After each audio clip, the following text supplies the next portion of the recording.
গত বছর 3 আগস্ট শহীদ মিনারে যে সমাবেশ হয়েছিল, সেই সমাবেশে উপস্থিত থাকার ভাগ্য আমার হয় নাই, কিন্তু আমি হৃদয় দিয়ে অনুভব করি গত বছর শহীদ মিনারে যে সমাবেশ হয়েছিল সেটা নিছক কোনো জনসমাগম ছিল না।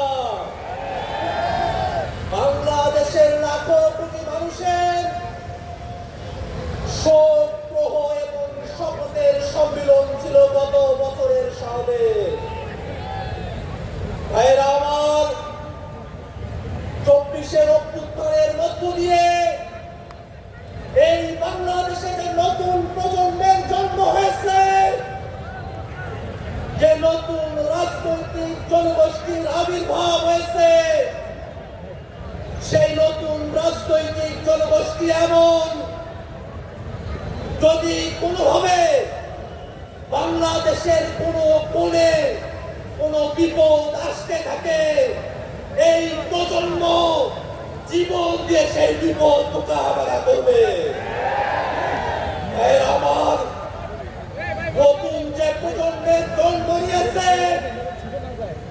যে রাজনৈতিক জনগোষ্ঠীর আবির্ভাব ঘটেছে, আমরা এমন ভাবে নিজেদেরকে তৈরি করেছি, আমরা নিজেরা নিজেদেরকে জবাবদিহিতার মধ্যে রাখতে বদ্ধপরিত। আমার বাংলাদেশের মানুষেরা যুগের পর যুগ ধরে যে বঞ্চনার শিকার হয়ে এসেছে, সেই বঞ্চনা থেকে মুক্তির জন্যই আমাদের শহীদরা জীবন দিয়েছেন। আমাদের আহতরা এখনো পর্যন্ত তারা তাদের অপূর্ণাঙ্গ দেহরি আমাদের কাছে উপস্থিত হয়েছেন।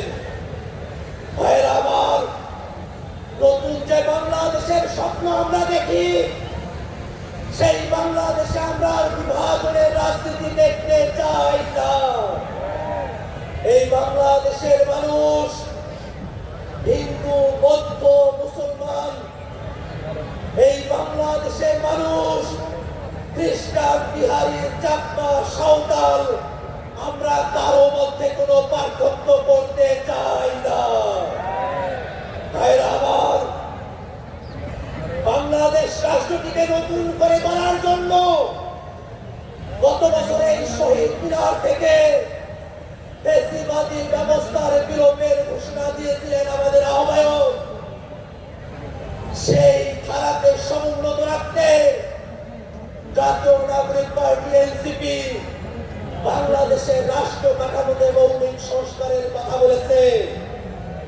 এই বাংলাদেশের রাষ্ট্র কাঠামোতে যারা ক্ষমতায় এসেছে, তারা জনগণের কাছে জবাবদিহি করে নাই।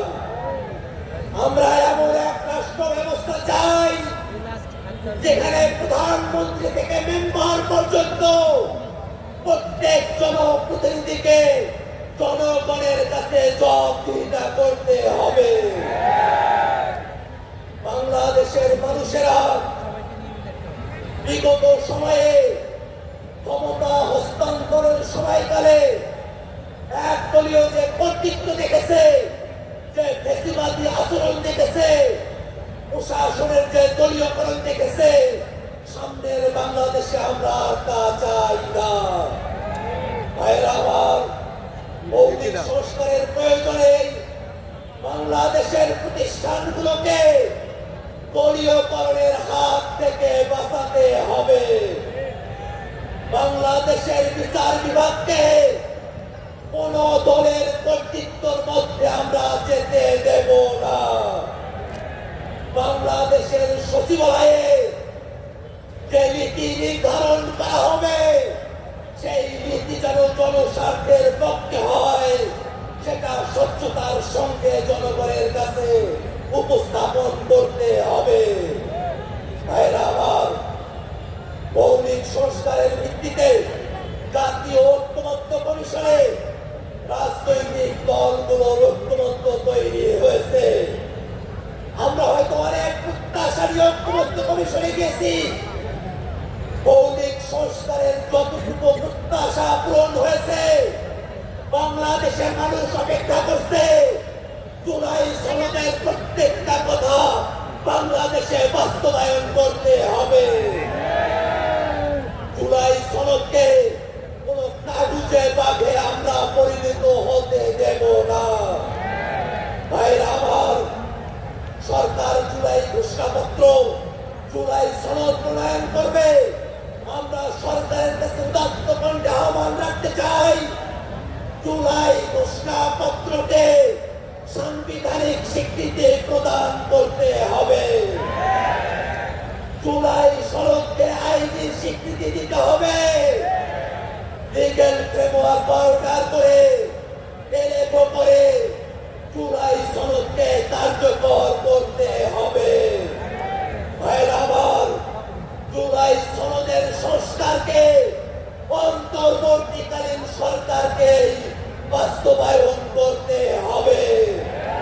ভাইরা আমার, জুলাই সনদ এবং জুলাই ঘোষণাপত্র যাতে বাংলাদেশে বাস্তবায়ন করতে হয়, সেই কারণে বাংলাদেশের প্রত্যেকটা জনগণকে পাহারাদারের ভূমিকায় সজাগ দৃষ্টি রাখতে হবে। ভাইরা আমার, নতুন বাংলাদেশের ইশতেহার আজ ঘোষিত হবে। সেই নতুন বাংলাদেশকে সামনের দিকে এগিয়ে নিতে জাতীয় নাগরিক পার্টি এনসিপির সারা দেশের সকল নেতাকর্মী, আমাদের যুবহীন, আমাদের শ্রমিকহীন, আমাদের ছাত্র ভাইরা, বৈষম্যবিরোধী ছাত্র আন্দোলনের সকল সহযোদ্ধা, সকলকে সজাগ থাকার আহ্বান রাখিয়ে আমি আমার বক্তব্য শেষ করছি। ইনকিলাব জিন্দাবাদ। দেশের নাম্বার 1 ট্রেডিং অ্যাপ নিফটি ফার্স্টে পাচ্ছেন ট্রেডিং এর সব সুবিধা, dual এক্সটেন্স access, company analysis, portfolio তৈরি করা সহ আরও অনেক ইউনিক ফিচারের সাথে ট্রেড করতে ডাউনলোড করুন এক্ষুনি।